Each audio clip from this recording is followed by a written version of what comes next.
She pull up, hop out, then she swerve. Do your two-step, your little catwalk, make it work. Make it work, Jill dance, make it work, strike a pose. Make it work, Jill dance, make it work, strike a pose. I pull up, hop out, then I swerve. Do my two-step, my little catwalk, make it work.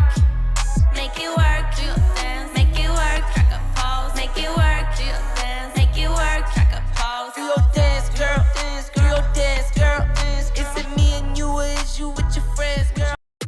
Today on Miss Shan Shorty Recipes, I'm going to show you how to make these fabulous Bacon Cheeseburger Wonton Tacos. These are the ingredients that we'll be using today to make these Bacon Cheeseburger Wonton Tacos. Hopefully you guys are ready for today's recipe. If so, please go ahead and leave me a thumbs up. Also, drop me a comment down below. Share this video out. Appreciate that. And if you haven't subscribed, go ahead and hit that subscribe button and that bell so you can be notified every time I drop a new video. So let's go ahead and get started.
Alright guys, so these are the Bacon Cheeseburger Wonton Tacos. We've got that seasoned ground beef, smoky bacon, along with that homemade spicy honey mustard, cheddar cheese, pickles, and then that crispy wonton shell that just wraps everything up for that perfect bite. Hopefully you guys did enjoy today's recipe. If so, please go ahead and leave me a thumbs up. Also, drop me a comment down below. Let me know if you've tried the Bacon Cheeseburger Wonton Tacos. Share this video out. Definitely appreciate that. And if you haven't subscribed, go ahead and hit that subscribe button and that bell to be notified every time I drop a new video. You guys take care and thanks for watching. Bye guys.